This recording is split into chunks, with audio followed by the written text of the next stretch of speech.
안녕하세요. 3월 21일 금요일 마이드라에 오신 여러분들을 환영하고 축복합니다.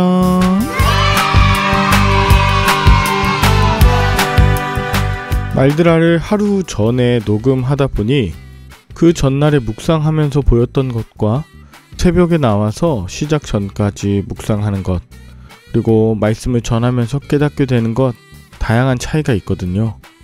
어느 때는 주어진 본문을 아무리 묵상하면서 하나님 내게 주시는 말씀으로 내가 깨닫게 하옵소서 라고 기도하지만 잘 이해가 되지 않을 때가 있습니다.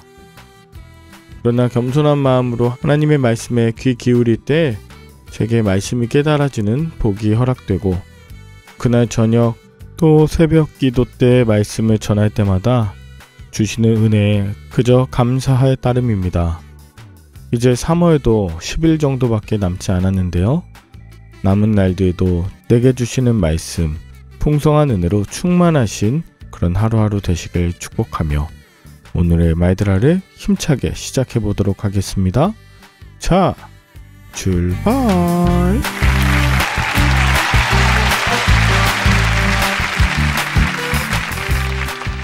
오늘은 마태복음 13장을 묵상해 봅니다. 어제 본문 12장에서 예수님이 참 안식을 주시는 긍휼의 하나님이심을 보고 배웠습니다. 그러나 바리새인들은 남을 정죄하고 비난하는데 안식일에도 제대로 된 쉼을 누리지 못했습니다. 예수님께서는 저들이 변화하여 복음의 증인이 되는 것, 그것이 정말 큰 표적이라고도 말씀하시고, 하나님의 뜻을 따라서 회개하는 삶을 살아가는 자들이 예수님의 어머니와 형제들이라 말했습니다. 예수님은 오늘 본문 1절에 보니 집에서 나가사 바닷가에 앉으십니다. 큰 무리가 그에게로 모여들어서 예수님께서 배에 올라 앉으시고 온 무리는 해변에 앉아서 마치 선상수훈이 펼쳐지는 것이죠. 예수님은 천국을 비유하시면서 특별히 씨를 뿌리는 자가 씨를 뿌릴 때 그 씨와 밭의 관계에 대해서 이야기하십니다. 어떤 사람이 씨를 뿌릴 때 더러는 길가에 떨어짐에 새들이 와서 먹었고, 더러는 흙이 얕은 돌밭에 떨어짐에 흙이 깊지 아니하므로 싹이 나오나 해가 돋은 후에 타서 뿌리가 없으므로 말랐고, 더러는 가시 떨기 위에 떨어짐에 가시가 자라서 기운을 막았고, 더러는 좋은 땅에 떨어짐에 어떤 것은 100배, 어떤 것은 60배, 어떤 것은 30배의 결실을 하였다라고 말씀하십니다. 이 비유를 들은 제자들이 예수님께 묻죠. 왜 비유로 말씀하십니까? 그랬더니 예수님께서는 너희에게는 내가 이 모든 것을 말해주지만 모든 자들이 이 이야기를 듣고 깨닫는 것이 허락되지 않았다. 말씀을 들어도 온전히 깨닫지 못하게 될 것이기 때문이다. 그러면서 이사야서 6장 9절과 10절의 말씀을 인용하십니다. 그것은 그들이 보아도 보지 못하고 들어도 듣지 못하고 깨닫지 못한다고 하는 말씀이었습니다.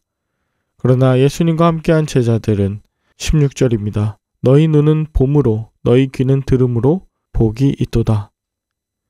여러분, 말씀이 들리고 말씀이 깨달아지는 것, 내게 하시는 말씀으로 받아들여지는 것이 진정한 복입니다.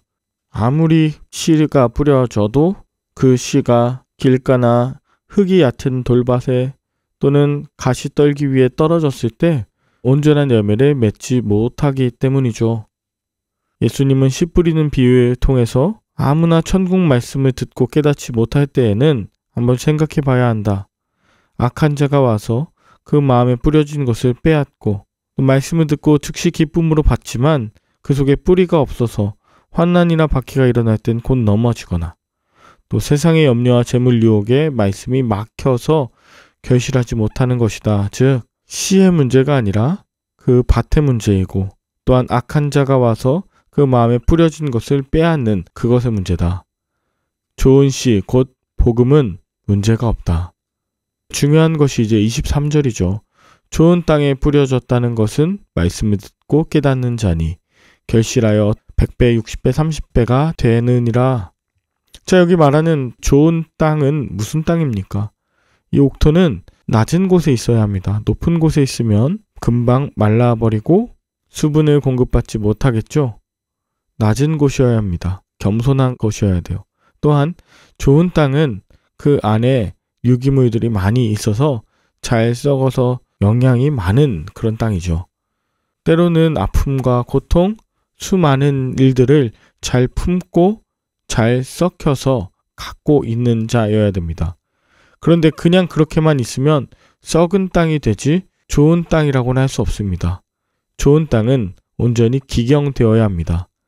말씀으로 뒤집어 엎어지고 숨을 쉴 수 있도록 갈아엎어지는 것, 이렇게 회개한 자들에게 좋은 씨가 뿌려져 놀라운 열매를 맺는 것이죠. 자, 그런데 이런 좋은 땅에 좋은 씨가 뿌려졌는데 왜 가라지가 날까? 가라지는 누가 뿌렸죠? 또는 예수님께서 말씀하시기를 원수가 뿌린 것이다. 원수가 가라지를 덧뿌리고 가는데 언제냐? 25절입니다. 사람들이 잘 때입니다. 영적으로 죽어있고 잠들어 있을 때 원수가 와서 가라지를 심었습니다. 그러면 이것을 지금 뽑아야 됩니까? 아니죠. 주인은 가만히 돌아 가라지를 뽑다가 곡식까지 뽑을까 염려하면서 그것을 추수 때까지 함께 자라게 두면 추수꾼이 그것을 뽑고 불사르게 할 것이다. 그러니 가라지는 하나님께서 친히 그 때가 되면 뽑으신다. 그것을 뽑지 않으시는 하나님의 특별한 이유가 있다. 이것을 기억하셔야 돼요. 또 예수님은 31절부터 천국에 대한 비유를 하시는데 천국은 작은 겨자씨 하나과 같지만 자란 후에는 풀보다 커서 나무가 돼서 공중의 새들이 와서 그 가지에 깃든다. 지금은 보이지 않지만 곧 풍성한 나무가 되고 겨자나무가 서로 받쳐주고 풍성한 나무가 돼서 새들이 깃들 정도가 될지 누가 알았겠습니까? 비록 지금은 그 씨앗이 눈에 보이지 않는 것 같고 황량한 들판에 밭일지라도 그 말씀의 씨앗을 온전히 품고 있을 때 반드시 나무가 된다. 하나님이 다스리시는 그 은혜의 나라가 된다. 또 천국은 누룩과 같이 부풀게 해서 팽창하는 그런 생명력이 있다. 너희의 낮고 품고 기경된 그 옥토에 뿌려졌을 때 지금과는 비교할 수 없는 엄청난 생명력으로 말미암아 하나님의 다스리심과 기쁨이 넘치게 될 것이다. 혼자가 아니라 새들, 연약한 것들도 깃들 수 있을 정도의 귀한 일이 생기게 될 거야.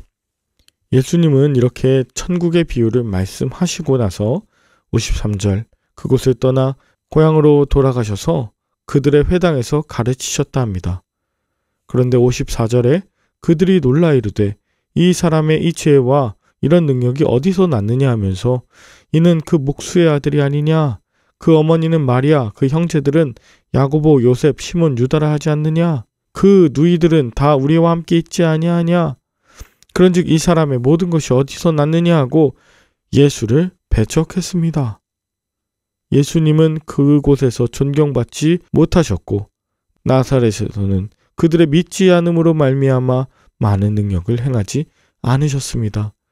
그곳에 진정한 천국이 임했는가?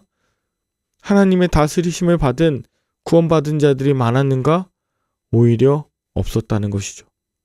예수님을 오래전부터 알았다고 예수님에 대해서 이것저것 안다고 해서 그 마음이 하나님이 다스리시는 천국은 아닙니다. 얼마나 오래되었느냐 보다 주의 말씀을 잘 받을 수 있는 좋은 땅이 되었는가가 훨씬 더 중요한 것입니다. 여러분은 오늘 무엇을 느끼셨나요? 말씀을 들어도 내 욕심으로 듣고 싶은 마음만 들으려 하기 때문에 말씀이 깨달아지지 않을 때가 있으시죠. 마음의 완악함과 교만함으로 천국의 비밀을 알지 못한 채 결실하지 못하는 것을 그 씨앗 때문이다 또는 씨 뿌리는 자가 나에겐 뿌리지 않았다라고 여겨온 불쌍한 땅임을 이 시간 회개합니다. 저는 목사로서 말씀을 준비하고 전하기 전에 하나님 내게는 어떤 말씀의 은혜를 주실지 하나님께서 나를 다스리시는 그 땅, 그 나라 천국을 내게 허락하실지를 기대합니다. 겸손한 마음으로 말씀에 귀 기울이고 여러분에게도 말씀이 깨달아지는 축복을 허락해달라고 기도하겠습니다.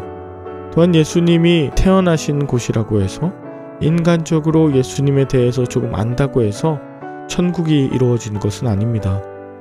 예수님의 말씀을 진정 품고 그 말씀으로 살아가고자 하는 자에게 주님이 주시는 온전한 천국이 임하는 줄 믿습니다. 그런 하루 되시길 축복합니다. 함께 기도할까요? 하나님 아버지 감사합니다. 내게 주님이 주신 말씀의 씨앗, 은혜의 씨앗이 있음에도 불구하고 결실하지 못하는 이유가 바로 나에게 있음을 깨닫게 하심을 감사합니다. 때론 말씀을 준비하고 전하는 목회자인 저도 왜 말씀이 깨달아지지 않을까? 말씀이 왜 이렇게 어려울까? 말씀이 왜 내 삶과 관계없을까 했던 수많은 시간들이 바로 내 완악한 땅의 모습이었음을 고백합니다. 하나님, 내 마음밭에 성령의 기름을 부어 주시옵소서. 말씀으로 기경되는 옥토가 되게 하여 주옵소서.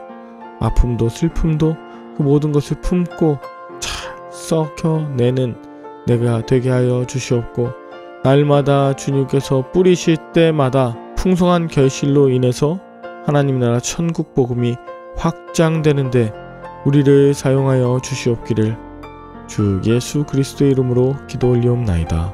아멘. 주말에는 섬기시는 교회에서 예배드리시며 은혜 많이 받으시고요. 저는 다음 주 월요일에 다시 찾아뵙도록 하겠습니다. 샬롬.